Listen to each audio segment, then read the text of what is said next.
Traveling the Vortex. I'm sorry. I'm sorry. I'm sorry that I fell asleep. I'm sorry. I'm sorry.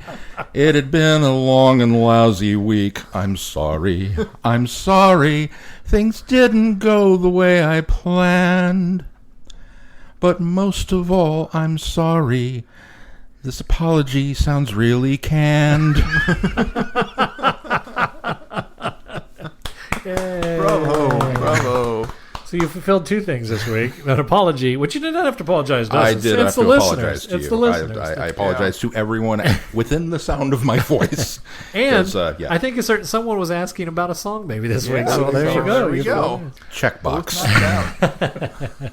I'm Keith. I'm Shaun. I'm Glenn. How are you guys? We've landed at episode number 343. Yeah, I didn't do that part. No, that's all right. 384. What am I saying? 384, 343. I don't know where We've gone 343 back came. in time. Keith is asleep this week. I couldn't remember what it was. I could so. feel like I could. So, yeah, that happened. Yeah. We all got to see Solo. Yeah. Yay! What'd you guys think? I thoroughly enjoyed it. I thought it was a lot of fun, especially considering my concern about it. I went into it with high expectation, or with low expectation. I went into it with low, very, very low expectations, and it So low expectations. Yeah, well, and it I see what you did there.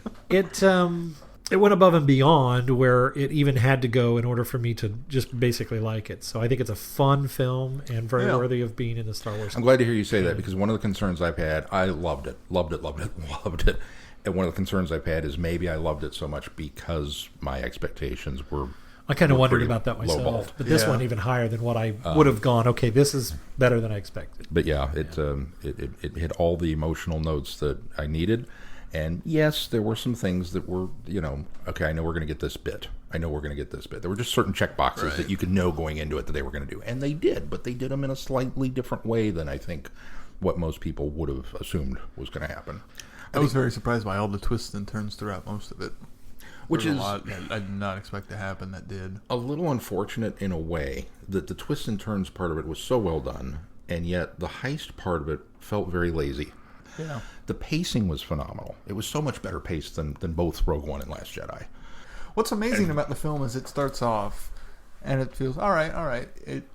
The music even gradually feels like a Star Wars film as you go through it. I would agree. It doesn't feel like it when you start off, but by the end, same thing with his performance. He doesn't feel like Han Solo, but by the end of the film, he feels like he's Han Solo. But yeah, just top to bottom, and I feel bad that these fans are out there. Once again, that small but vocal group of people. Star Wars. It's like, guys, it's fun. Yep. It's just It's a good popcorn flick, and movie. it fits right in the Star Wars universe. What's funny is Last Jedi challenged their views of Star Wars too much, and then we go back to kind of status quo, and they still aren't happy with it. Yeah. All right, let's move on to news. Oh, a whole heap of news this week. If you haven't already started watching, Twitch has started a marathon of Doctor Who, classic Doctor Who. They're already 1 week down, but it's going to go for 7 weeks until July 23rd. And I did manage to tune in for a little bit of day 2 and was quite surprised when An Unearthly Child started. And I went, what? I thought you were marathoning these. The entire Twitch stream broke. Nobody knew what was happening. And then it went away. And then everybody realized that they had started an hour early. So they had jumped the gun and apparently replayed. So they just stopped midstream and then restarted with so how it's working is they have a list of stories that they're doing each day, and they're doing 3 runs of these stories each day. So if you miss the first run or the second run, you have a chance to watch them at some point. Okay, that's cool. And then there are also some pre-show content hosted by Yogcast, and they're going to have some celebrities come on, like Katie Manning, to talk about the show and all sorts of different stuff as they march their way through the series. Did you guys tune in and watch? I did. I tuned in a little bit on Friday. So. Did you happen to notice the comments over? I can't keep track of it's like it goes too quick. It's like Friday Night Who on crack. It's just like I can't even bother. But one of the things that really shocked and amazed me was how many of these viewers had Or new. obviously never Yep. seen Yeah. a Classic Who episode, Yep. or at least this early. I loved that. That was very cool. Really cool watching. And there were a lot of Critter people screen- shipping or the Ian screens. and Barbara that Oh, I yeah. saw. Yep. That was great. So I didn't have Twitch before this. They got me to download the app and sign up. I still won't be going to Twitch Premium, but yeah. Oh, no. No, actually, I'll probably uninstall after this is done. I've but- had Twitch for a long time, and part of that's because I have game watching kids. So Yeah, they yeah. watch people play games all the time. I just watched it on my computer. Went to the website. I didn't download anything. But isn't it on the 360 or the I have it on Xbox the One? PlayStation It's on 3. the but Xbox I couldn't One get my again. app to load Oh, properly. really? Yeah, Yeah. Xbox was really embracing it until they created their own Reach, which is their kind of their Oh, I didn't know that. Yeah. So Twitch was really integrated into it, but recently it's a little harder to find Twitch on there, but it's still on there. Yeah. Okay. Not that I'll have a chance to watch at home, but So if you go to DoctorWho.tv, there's an article about it, and you can see the schedule of what's going to air when, if you're interested. It is only Monday through Friday, okay. just so you know. If you go on the weekend, you're going to be disappointed. You'll have to watch regular gamers. Yes. Doesn't Twitch have something like 9,000 channels? That this is just one of them, or is it just a stream? Oh, yeah. yeah. Yeah, pretty much anybody. There's probably You more can- than 9,000. You could set up. We could have a Twitch channel right now and stream us sitting here Well, talking get on about. that, Glenn. Set here to stream us talking about Doctor Who. Yeah. So. Speaking of streaming, the BBC iPlayer is going to be adding all of New Who back on the schedule this summer. So you can catch up before Series 11. So our UK listeners, you can tune in there. Of course, the Twitch is aired in the UK too. So, Right. You know, it's not region blocked or anything like that. In other news, slightly surprising revival with Big Finish, bringing Class back. I'm so happy. However, from what I've read about this, Patrick Ness isn't involved. I don't care. I'm still So happy. I'm excited that they're bringing it back. I'm a little worried they're not going to follow through with the story that was set up. Oh, they will. It's Big Finish. Eh, They I take guess it they take depends. nuggets from things that people set up. maybe they'll improve on whatever They was planned. picked nuggets up from 20 years ago and went on with them and without any sort of connection to the originals. I think probably what will happen is when they say Patrick Ness wasn't involved, all it means is that Big Finish went and took his notes and said, thanks. That's probably true. He's just not executive producing or actively writing for the show. Nope. Or are we wrong? No, this doesn't say. Never mind. Okay. I saw the name Patrick Ness, but it was just saying that he created the show. Gotcha. But what's really cool about it also is Sophie Aldred is going to show up as Ace. That's neat. I That like is that. really neat. Yeah. And- That's the cool thing is they will be able to do now with Doctor Who. They'll be able to do what they probably should have done a little more with Class was Crossover. fold in some Doctor Who, other than just having the Doctor show up and save the day in Right. the first episode. They should fold in some more Doctor Who. And if I read that correctly, it's Sophie Aldred as Ace showing up in her timeline like the day after Remembrance of the Daleks. Yeah. So it's obviously Coal Hill present day, but for her it's Young I Ace. was just here 40 years ago. Young Wow, Ace. it's changed. Yeah. So there's going to be 2 box sets of 6 adventures total for this first set. Who knows if they sell well enough, they might do more. But the entire cast is back too. That's the other thing that excites me is that it's not just we got these 3 people, so we'll do a Class story. No, you got everybody. That's Yeah. cool. No, I think this More is Miss Quill. great. I think this is a great idea. I'm excited to hear that you think Yeah. this is a great idea. No, I think I it's- genuinely am. Well, the thing is it sits there and it waits for us now too. You know what I mean? I mean, it's there whenever we get to it. I can do some more Class when I'm back in the mood to do some more. There Class. you go. So it comes out in August of this year. It's almost like Class would be back in session. Yeah. I didn't see that headline anywhere. I'm disappointed with the internet. I posted it on, or is that when you saw it? The headline, Class is back in session. Oh, the actual. I didn't see Nobody did that? I didn't see anybody with that phrase. Now I kind of regret I didn't do it. Fail, internet. I didn't do it because I figured everybody else would have done it, and I was Shaun like, Fail, Shaun. hey, you know what? I'll own it at this point.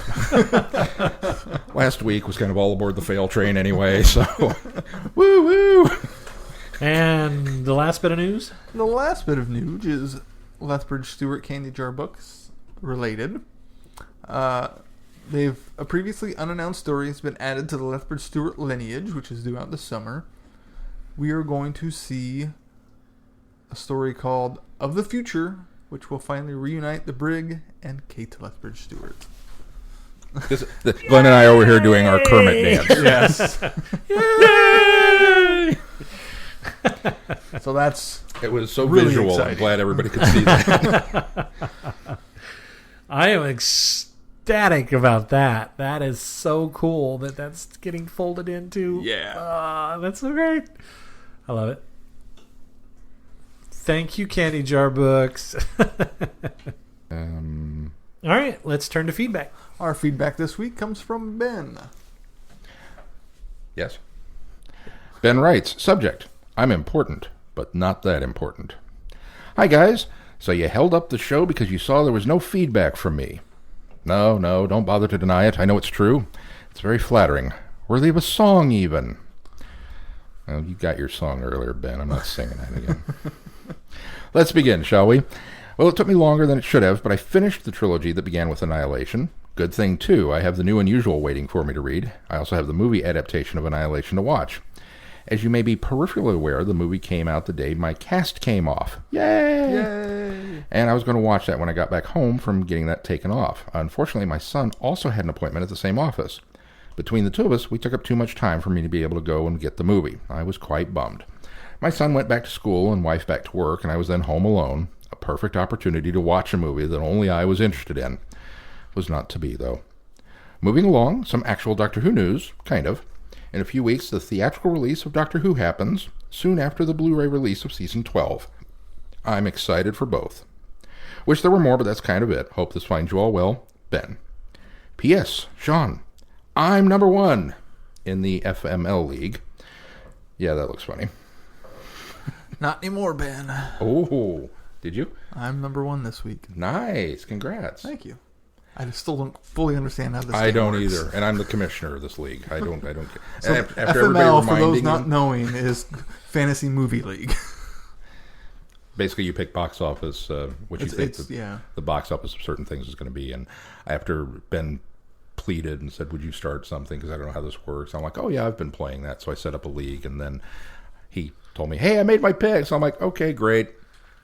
And then, well, that week that I sang about. I Picks didn't forgot. happen for Shaun either. Picks did not happen. And I went to log in and realized what day it was. And it was like, oh no. And I was locked out. I was like, well, not scoring any points this week. I'm way behind, even more further behind than you, because I finally downloaded the app because Oh, now you can join the league. I saw all the chatter about it on Facebook, and you guys all talk about it. But I kept seeing things late and was behind. And so I'd see like a post that came later from an earlier post that I missed, and then I was lost. And so I downloaded it, and I was like, okay. And Ben put there's a league, and we'll have to get you the password. And I thought, oh, all right, I got to get a password. And then I waited and waited and waited and waited. Shaun never gave me a password. Oh, I sent it to everybody. I didn't see it, so Oh, it was it's back- probably it was that's back in one of the just comments. it. It's way back in one of the It's comments. way back in one of those comments.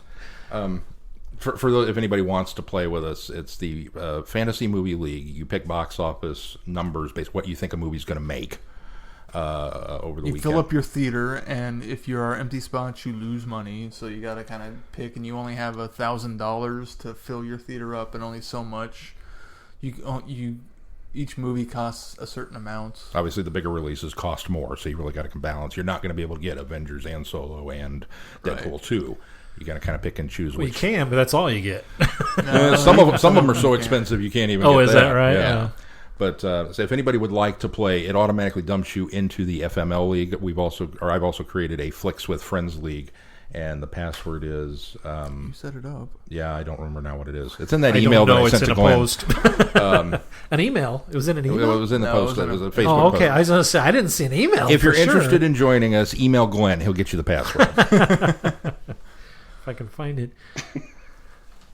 All right, let's move on to our review. Yes. The New Unusual. It's the early 1970s, a time of change, a time of turmoil, a time of surrealism, LSD in the age of Aquarius, a time of fads, moon landings, and wars, and the young people of the world are seeking something new and unusual.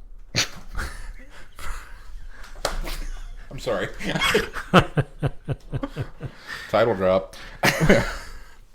For Anne Travers, an encounter with a so-called dream egg is just the beginning of a long nightmare. Her scientific curiosity aroused, Anne begins to probe the secret underground scene known as Dream-Ins, where students and others meet to get involved with a new craze and perhaps something far more alien to human experience. And for Brigadier Lethbridge-Stewart, who finds himself drawn into Anne's investigations, this probe will lead him and the 5th Operational Corps to the wilderness of the Australian outback, to a little opal mining town called Coober Pedy, and a search for answers. Bum, bum, bum. The story was okay. I liked it. Don't get me wrong. There were moments that I liked a lot, but I'm not sure on the whole that it held together for me as well as maybe what I was hoping that it would. Yeah, I would agree. I think some parts of it are very fast-paced, which I think works to its advantage. There's not a lot of excess to the story. It's pretty bare bones. And I think to some extent that can be a good thing for it. I think bare bones can be a good thing. And I think maybe bare bones actually served this story better because it was bare bones. I think my problem with it is it spends a lot of time getting anywhere. A lot of time. What I was grateful for is the characters that it invests me in are interesting characters. Mm-hmm. I liked the couple that picks Owen and what's his name? His cousin. Oh, yeah. You said it now. Seriously? Okay, picks those guys up. I thought for sure you guys would rescue me there. Yeah. That picks those guys up, and they're on this quest to find information. I keep wanting to call on him this Simon because that's what he used to be. He was Yeah, Simon. right. That's why I can't remember his name now. Anyway, it starts with an L, right? It's what? It starts with an L, right? No. I thought it started with a D, maybe? Yeah, it's D, I think. Devin? No. Daniel? No. Dylan, thank you. So they pick up Owen and Dylan, the couple in the van, and they go find that shaman. And I think all of that's great.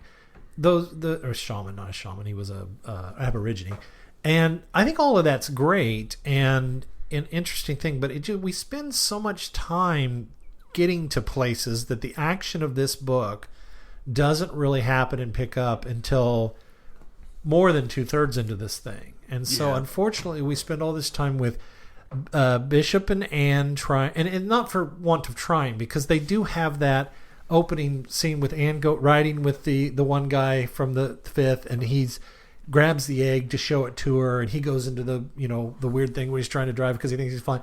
That's exciting. There's these little elements and even and when moments Anne's of at that. the dream-in and the one chick freaks out and runs off. Right, and they try to yeah.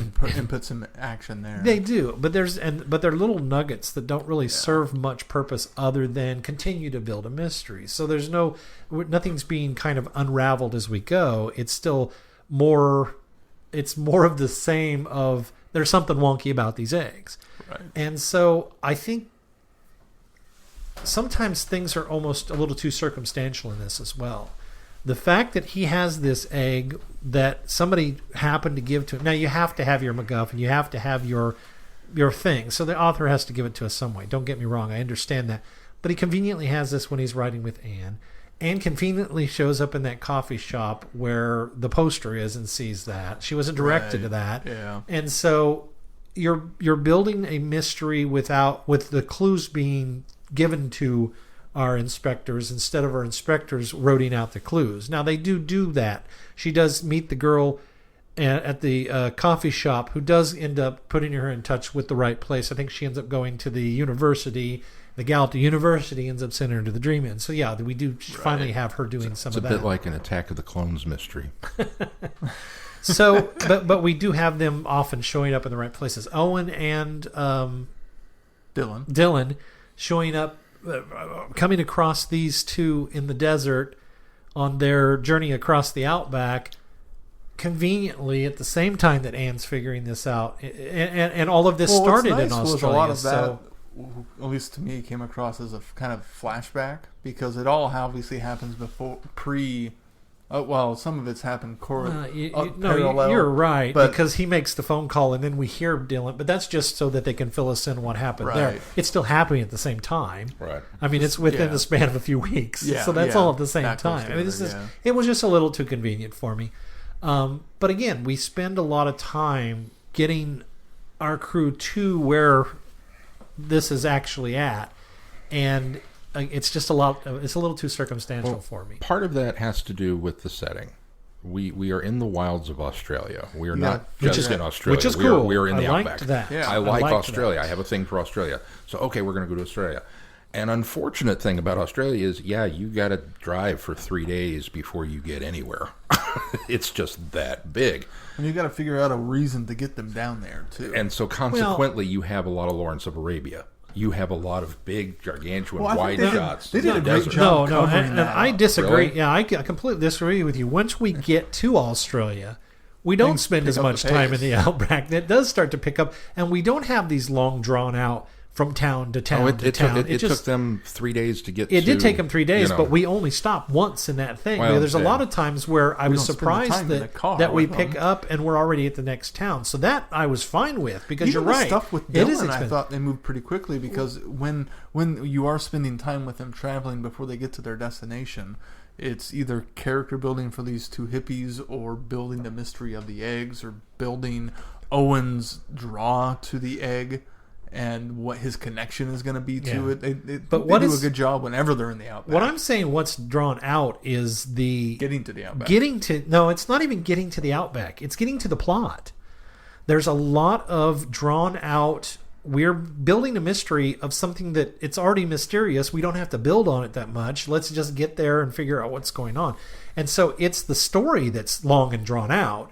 It's not the getting from place to place. I didn't feel like that took forever to get places, because I thought that paced out really well. I was surprised we didn't spend 2 or 3 chapters on in-betweens. We didn't do that. The problem is there's too much of nothing going on, and that's the problem.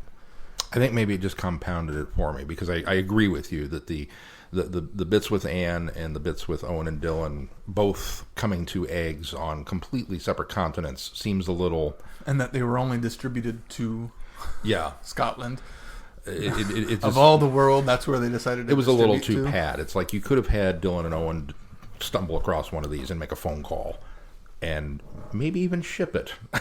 And that would have cut out a good chunk of the unnecessary running around. But then we wouldn't have had the big action scenes at the end of the book that happened to take place in Scotland, which I'll get to later. But were fantastic. For some of us. I think coupled with that whole running around not really getting anywhere while we're trying to build that mystery, to then get to the outback and take what felt like a longer chunk of time to get somewhere, because we're building that mystery, we're building the character, we're building the development, we're trying to figure out the egg or the shaman or we're going to go over here because the mining company's got this and it's going to take us. It just felt like, hurry up and get on with it. Just hurry up and get on with it. It just, like I said, I'm a huge Australia nut, but even I was like, okay, this is starting to wear thin. And I loved the characters. Thank God that we had an interesting group of characters tagging along the in these journeys, because new ones too, and whether they were new or old. Great. The Australian leader was fantastic. One of the other thing that lends to that whole taking a long time is I would love for them to explore Owen and Dylan's relationship more. Unfortunately, this book does a lot of Owen convincing Dylan to go along, and Dylan deciding I don't want to do it, and then Owen convincing him to go ahead and do it, and then Dylan complaining about it, and then Dylan going along with it, and then Owen convincing him to go along with it, and then Dylan backing out, and then they just have this weird dynamic that I think should have been done differently than it was. It's a lover's quarrel without being a lover's quarrel. I love that. I love that they're having a quote unquote lover's quarrel. It's just there's no dynamic to it. It's just We've been off the grid with Owen for long enough that we're not quite sure. We don't get. I don't feel like we got enough of a flashback, kind of establishing what he and Dylan had been up to before we're dropped off in the desert with them. Just that they've been traveling. And we don't get enough of the other side of the quarrel where they're getting along. Right. That's the other part of it. It feels which like would have been nice to have. That's a good quarrel. point. Yeah. Because if we had, which was the interesting part I wanted to see, them getting along, not. If we'd had that side of the coin, then maybe this part would have felt a little differently. Agreed. I also... So we get to the mining town. I'm going to skip toward the end. Because this is where, for me, I felt like this was where it was really... the book did pick up. The pacing of it and the stuff, it picked up toward the end. Yep. And it really did kind of sprint toward the finish. And then it reached the finish. And then we did that, here's 3-page wrap-up of some of the stuff, and it was like... We didn't even 3-page wrap-up. It almost feels like we cut the story off. Yeah, we're just done. Which I was like, well, I could have used a little less of this and a little more of that. Yeah. Not necessarily that you didn't explain things properly to me, just that it feels very truncated at the end. I guess I don't feel like there was needed a lot to be wrapped up. I mean, the resolution was kind of, it's them getting back to the UK now at this point. The spaceship was destroyed. It destroyed all of these tunnels and stuff, and this community is going to have to rebuild. But it's not like most of the wrap up needed to happen back in the UK with the containment of the eggs that were still out there and the fallout that happened there. Not we so didn't much get it. Yeah, that's the point. But that's the point. I guess it feels like we cut the story off, and it's like I felt like, okay, what's happening back to home? The UK instead of leaving them in where's the cleanup? And if you're going to do that, have our people fly home and then get there and explain what we've been doing in the meantime. Not end it right there in the desert before we've gone back and seen the repercussions. I mean, that seemed... It felt like it was, we got to get Playing Dead in this to fit better. Yeah, unfortunately, we'll get to Playing Dead. We'll get to that too. I think the other thing that I had a problem with was the characterization of the brig almost felt sloppy. It was almost like we didn't know what to do with him. Yeah, we start off and he's working on paperwork again. And I mean, no offense to the Candy Jar line or the Lethbridge-Stewart authors, but if I read one more chapter of the brig doing paperwork, I'm going to scream. He is a man of action. At least he is. Give him something to do. No, I think they did that okay because every time that they showed him doing paperwork, he was complaining about it and he was itching to do something else. Yeah, there you go. Itching to get out of the office and do that. It. And so I kind of liked that. Before. Not to this extent. Yeah, it's been an ongoing thing to where not in this series we haven't. We've gotten that kind of in other Doctor Who materials. I think in general, I feel like I've read a lot of the brig doing paperwork, and it's a. He's always interrupted doing paperwork. It's like in the vernacular. I'll go back to my fallback on Star Trek books. Kirk's doing paperwork or something. It's a standard setup for a character that you're not quite sure how you're going to introduce him into the story yet. That's what it feels like. It feels like we had this thing with Anne and we've got this thing with Owen. I keep hitting this. I'm sorry. I'm going to take and uncurl that. You don't even need that, so that's going to come completely out of that thing. It should just go away. But we've got the Anne story and we've got the Owen story. And eventually the brig's going to have to deal with this. But it kind of felt like, well, we need to check in on the brig. And so here's a chapter of him doing this.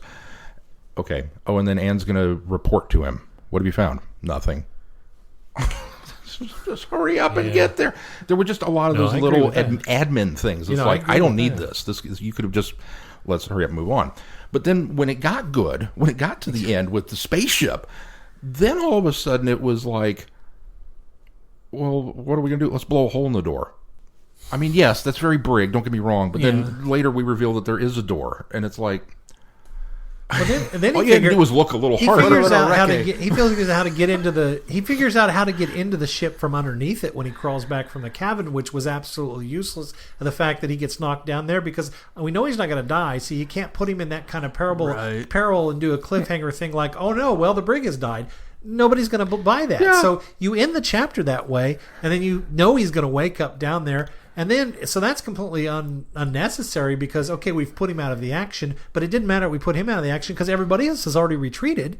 So they've already been overwhelmed. The brig gets to go in, sneak into the ship, walk around. He's going to blow the thing up from inside, but then realizes, well, that isn't going to work, or he's going to do something from the inside to set it off. Well, then he realizes that isn't going to work. So then he ends up having to leave the ship to go regroup with everybody. He's done a whole bunch of nothing at this point for 3 chapters. We spent a long time getting down the caves into the spaceship. And then the brig gets knocked down a hole, and then the aliens come, and we have to leave the spaceship. And then the brig gets back into the spaceship and wanders around, and then he leaves the spaceship. Meanwhile, our other group of people decided to go back to the spaceship, but we're going to bring the bombs this time. And the brig meets up with them, and then we all go back to the spaceship. And it's like, oh, for Pete's sake. I agree. There's so much chess pieces moving around on this board. It's like, and again, it's not that it's bad, because I was compelled. I want to see how this turns out. You've got me, but just let's move it along a little bit. And so then, we get to the thing, and of course, once the trigger's been damaged on the thing, it's like, well, the Aussie guy is gonna bite it. You introduce this really cool character and then kill him off. And then they do. They blow up in true Silurian fashion. We blew up the spaceship and the caverns and the whole shebang. But at the end, unlike the Silurians, they really didn't have much other option. No, they really didn't. No, they didn't. I agree with that. I did appreciate the fact. I think they got it just a little backwards. I would have liked for somebody in the scientific community or on the team to introduce themselves and say, "Hi, we come in peace," this kind of stuff, instead of immediately starting with the confrontation and then going, "Well, we didn't mean to hurt the guy. We're sorry about it." It was kind of like, you're kind of okay. You're new at this. I'll let you have that one. I thought the same thing. I thought that really feels odd that now you have just completely turned this one species to dust in this pod, and then when everybody else wakes up, oh, sorry about that, chap. I mean, that seemed weird, but and by the way, Bishop, we have a cleanup on aisle 4. I didn't touch it, but there's a thing here. You should. Bishop, who's at least familiar with sci-fi stories, should know better. No, that's true. If anybody, he should have been like, we need to not do that. Bishop has some fantastic, real practical knowledge for these situations, and it never comes out. It's never part of the payoff. Practical and fictional. I know. I think the other thing that's unexplored is the fact that Anne had this dream where she talked to her father, who conveyed to her that always rely that Bill will always be there for you, which is great, but why didn't the eggs affect her differently? Why didn't she age when she went through them? I get the impression it's because her father was there protecting her, but it was almost like we did that for a purpose later on that was never explored. Yeah. And so I kind of felt like that was unfinished. Well, the aging part came later, didn't it? That wasn't that early. No, the one guy initially. But that was... They went to visit the first guy that had got it. He had arthritis because he had already aged. And imagine it had to do with how long you had contact with the eggs. Right. But that's how I walk away from that aspect of it. Is she just wasn't holding it for very long. And then I'm well, neither was the guy that she rode with, the driver that I can't remember his name. He only had it for a short time, but they determined that he had aged a lot too when they looked at his. When they finally, what's the doctor's name? Lindsay or whatever the guy's name is, the doctor, the medical doctor, the medical doctor that they've actually brought into this, which I like, by the way. I appreciate the fact that we have a medical doctor. That's not just Anne. He's determined that there was something that had caused it. So where's Anne's aging, and why didn't it affect her? Why haven't we addressed it yet? I suppose. I'm also a little concerned about the kind of dropped line at the end that Owen's back on the astral plane. Yeah. Okay, we'll bring him home. Now I don't remember if they dealt with this earlier, but I don't know much about astral plane projection, but I would think that moving the body is usually a bad thing, because how are they going to get back to it?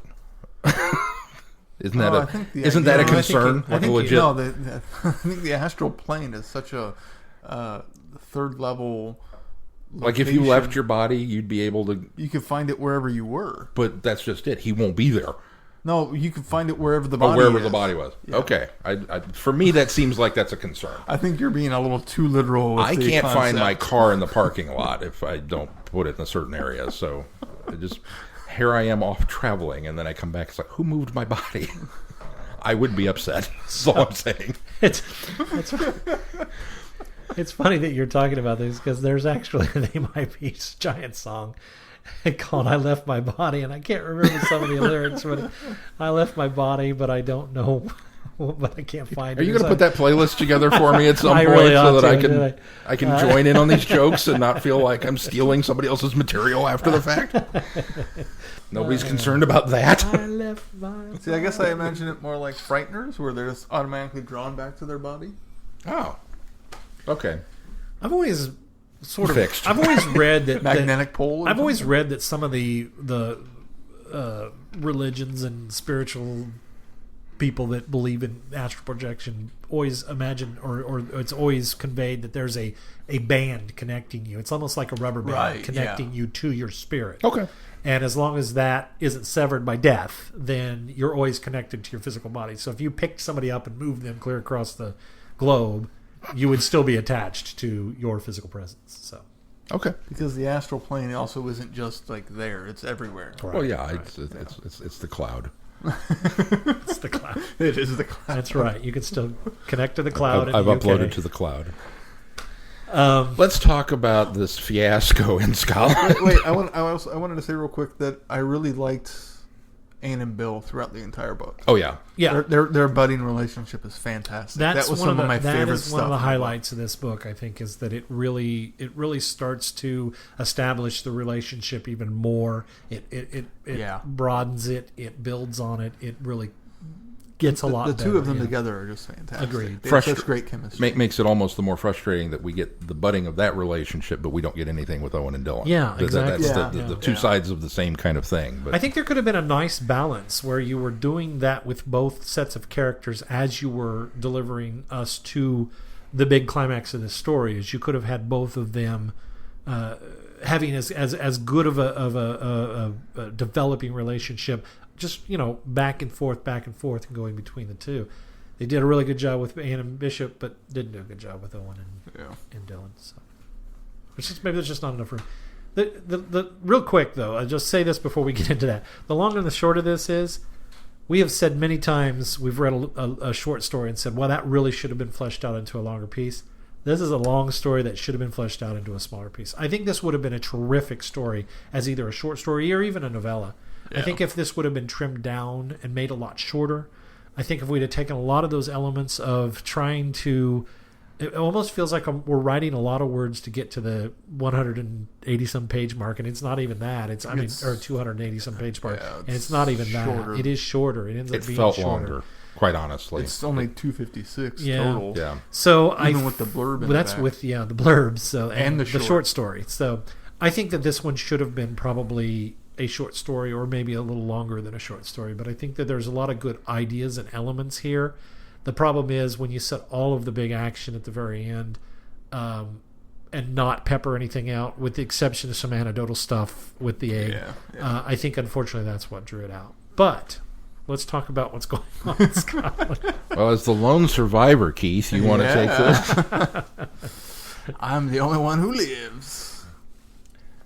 I think I did not expect those deaths. I'm going to go on record and say not a fan. I will say I'm okay right with now. I'll say right now. I was not surprised. I was not surprised in the knew that least. And here's the reason some being. of us I We think already survived an earthquake. I'm not even. Well, that's what it boils down to. I wasn't even upset when it happened, because I kind of thought, because that's our namesake character. We've kind of been attached to him for a while, but I wasn't upset or even shocked when it happened. I was Well, a little shocked how it shocked. happened. I was shocked how it How it happened. happened. I wasn't shocked that For it happened. both. I suppose I should say, but I think because I was preparing myself for it in the last time that this happened, I think that anticipation of it made it even worse than the surprise of it in this one.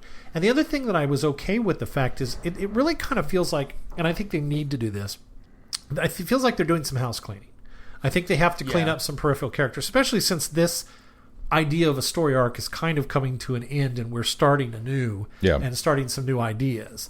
And I think that's okay. And I think that those character deaths can be necessary, and the way that they happen can be impactful. However, they're very empty now, because I wanted, if you're going to have some action going on here with some consequence here, I want Evans, who's playing a large active role in this, to have a little more responsibility or something more to do, rather than sit there and convey to the reader all of the chaos that's going on, because that's all that this is just to show us that there's chaos going on with the eggs elsewhere. You could have told me that in about 8 pages, but to spread it out and have all these things happening that are quite tragic and scary things, and have nobody in there doing any sort of heroics or trying to make an effort other than standing back and Miles gosh tried to darn help a it, little bit. Evans, he completely starts to we have No, built Evans was we have useless. built Evans Yeah. up, and we haven't built him up, but they've built the character, they've grown the character. He's a lot more reliable, he's a lot more not self-deprecating anymore. What am I looking for? He's more sure of himself. And suddenly, maybe just me, it kind of felt like he was reverting or regressing Felt like back he to slipped old back. Evans. And I Yeah. thought, you can't slip this character back. You've grown them so much. Don't revert them back to what they were. This Evans very much felt like early Evans. It did, It was and an that Evans was- who didn't want the responsibility, didn't want to make the Yes, decision. that was a misstep. And I can see, even with the promotion, even with the self-confidence, I can see Evans not wanting to make the call. Yes, agreed.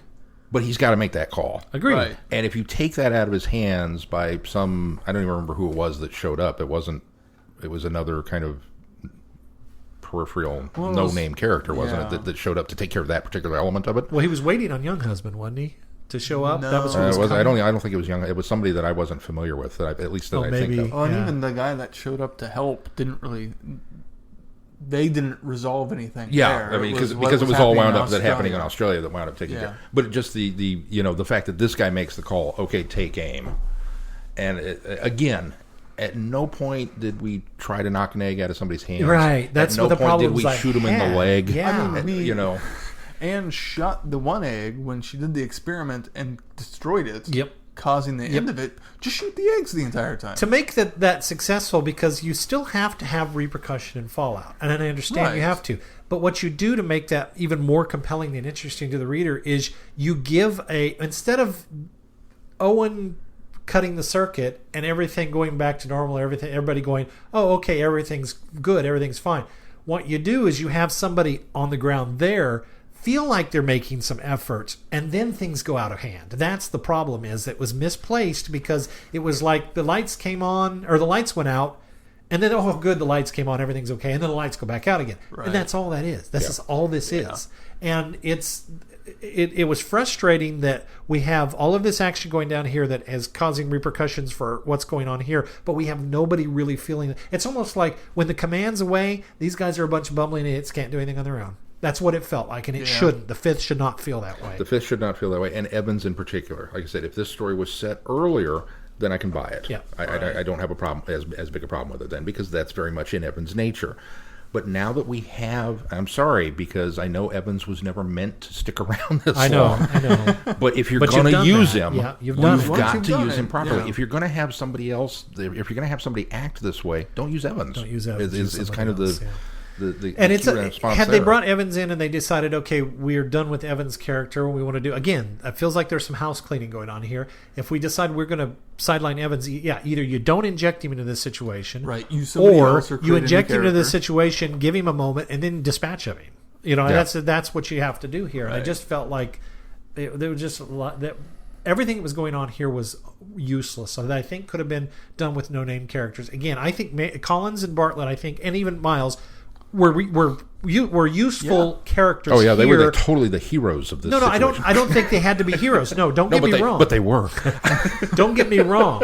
Those are the ones that could have been easily dispatched here because they Right. aren't characters that other mainstream readers have grown attached to.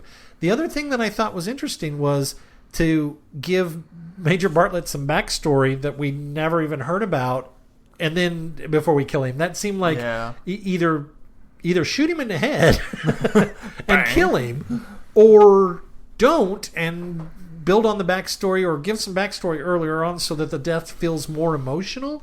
But to try to do it right there at the moment of it happening, Yeah, that that was a bit just odd. felt weird. But I don't want it to make it sound like that I was upset with the death, because again, not surprised, and really can understand and sympathetic with the fact that there are some places you're going to have to clean up so that you can progress stories later on and not have to keep bringing up Bartlett. And let's be honest, It did lead to the bizarrest experience I've ever had reading a book where my name is shown, where he says, Keith. It says, Keith, Miles shouted. Yeah, I saw that. I wondered how that felt. Keith Whoa. Miles shouted. Keith Miles shouted. I had to read it several times to read it correctly. And let's be honest, okay? If you're going to cut the dead weight loose, we start with Bartlett. He's been around the longest. That was another thing is I thought, well, it kind of makes sense that he goes out first too. And if it's going to go down, we totally know he's going to shoot you in the head. In the head. That was. I just like how you finally showed up and got aged nearly to death. I know. You've only got another week left of your life. I was like, hooray! I'm in the. Oh, I'm gone. So, for the record, no, I don't think any of us are upset over this. Keith especially is not upset over this. Definitely not. While we've been play acting a wounded hearts, at least on my end, I've been play acting that a lot online, but I'm not. I agree with you. Keith gets a chance to move on in another book too. Yeah. Quite accidentally, apparently. Yeah. Did that part of the online thing? I don't know if I saw that. I have. Clearly, there were more plans, or there was something that had been written that the nugget had been dropped that all three of us were going to buy the farm in this book. Oh. Until it was remembered that you are in a short story. Miles is in a short story after this. Yeah. So you were saved by virtue of accident. Whoopsie. We're going to call it serendipity and say it was planned. No. I like I said, I had a lot of fun with that. So then, I was a little impacted by it. Not in a I can't believe he killed us. More in a, aw. Especially you, the backstory. You're Bartlett. My namesake. The backstory was like, aw. Now I kind of want to know more about that. Yeah. But never fear, I'm working on that. Yeah, that's what I thought. This is all the more reason for Shaun to go into for Shaun to jump off of. Oh, it's coming. Because you can write anything you want that happened before this. So. Oh yeah, absolutely. I even saw there's a title page. So yeah. We'll do it in conjunction with Candy Jar and make it a free Patreon exclusive. Here's some fan fiction that they said it was okay for me to go into.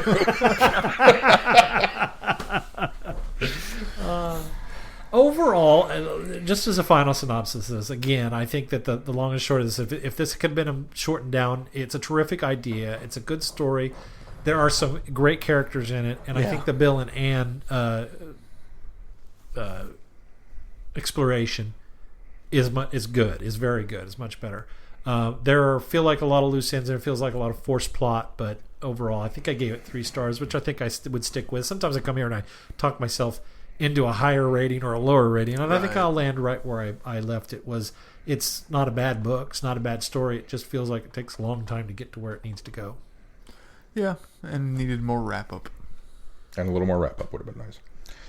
Because I don't think we can count Playing Dead as wrap-up. Yeah, let's talk a little bit about Playing Dead, because this is the Redux, which they kind of went in and they juiced it up a bit, because this came out in Havoc Files 2. Yeah. It's tweaked a little bit to kind of maybe tie in a little more. With the exception of adding some location names and a few backstory drop nuggets, I didn't notice any difference in this. I didn't either. And it didn't improve upon the story that I can't remember some of the issues that I said I had issues with before, but I suspect they're the same as I have now, is we go into this dream machine and it's aliens that are basically testing our resilience. I think the difference is, when they get out of there, isn't it the fifth that's there to rescue them? But this time it's not. They end up getting out themselves and going on to. It seems like the fifth shows up. Lethbridge-Stewart still shows up at the end of both. He does, but it's shortly after the events, after they've rescued them. Right. Whereas here they got out on their own and went back to that town in Australia. I can't remember, Alice Springs. Yeah. And that's when they relayed the information to him. So that was the biggest change I felt. Other than, again, there was some locational stuff that I think was added. And if this isn't the change, but it almost undercuts this story, is the Bill and and relationship building. Because when I first read this story, it felt like, oh, they're finally going to go on their first date. Yep. And now it's just a date. Yep. When just they get back, date. she needs a drink. Oh, so it changed the dynamic of that. Yeah. I mean, I can't remember if they added more to him having her key or vice versa at the beginning of the story. I don't remember if that was there at all. I think it was there. So it changes the context of that, of them swapping keys to the hotel room. Right. And then it also changes... the first part changes the context in a good way.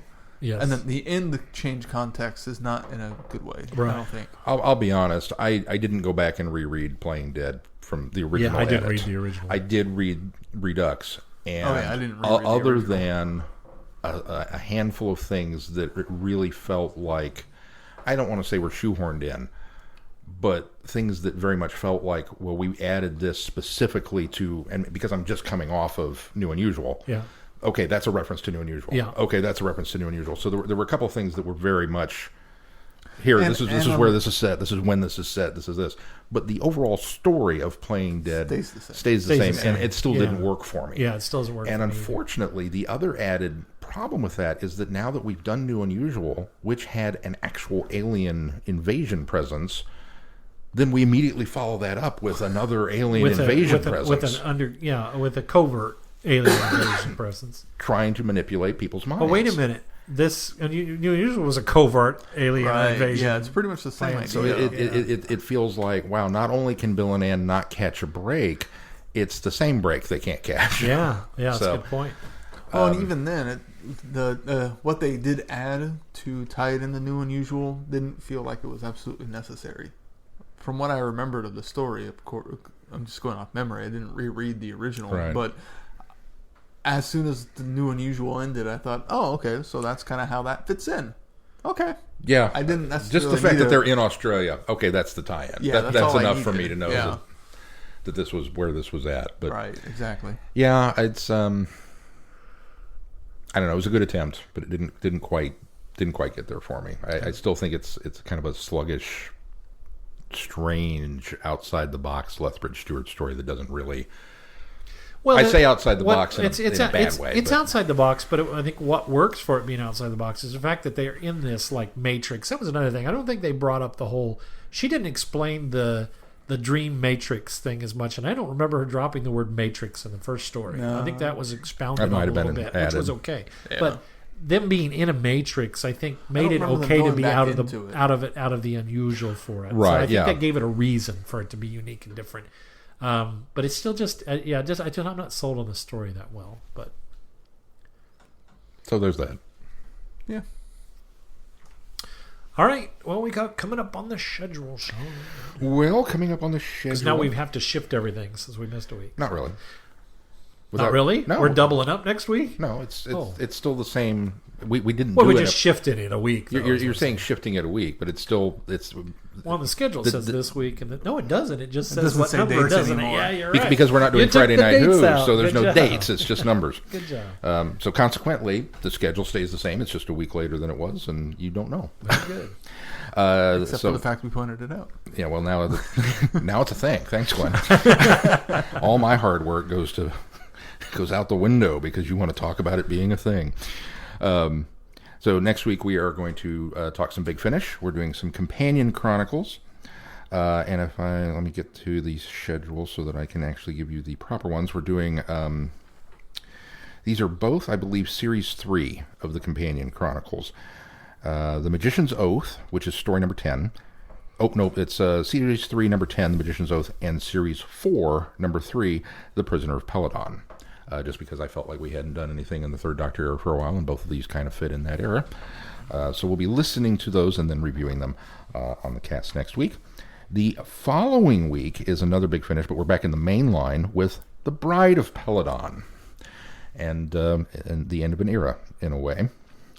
And then we will return in episode 387 with another Lethbridge-Stewart book, The Man from Yesterday by Nick Walters, which we had bumped from previously in order to fit New Unusual chronologically where it belongs. So we're getting to that. So 3 weeks till Man from Yesterday. 3 weeks till Man from Yesterday. So set your calendars and Do your stuff.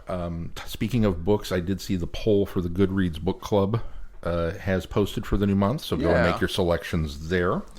I've not had a chance to look, so I don't know what's up. Either. It's some of the new Target novelizations. Oh, is that what it is? Cool. Yeah. So I think what was the Christmas? Once Upon a Christmas is and on the there. June book is chosen, which is Rose. Yes. So.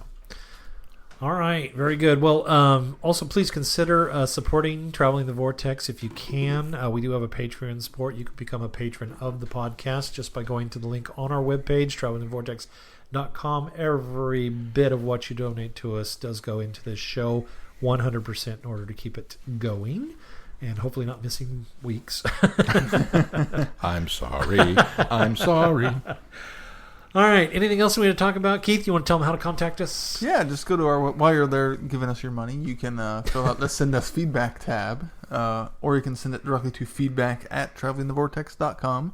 Of course, reach out to us on any form of social media and, join our the discussion there. Very good. Anything else we need to talk about this week? That'll do. If not, until next time, in case we miss a week again, I'm Glenn. I'm Shaun. I'm Keith. Cheers. I'm never living this down. Be seeing you. Do you like The Wizard of Oz? Hopefully next week. Thanks for listening. You have been listening to Traveling the Vortex. Doctor Who and all of its associated programs are owned and trademarked by the BBC. No infringement is intended or implied.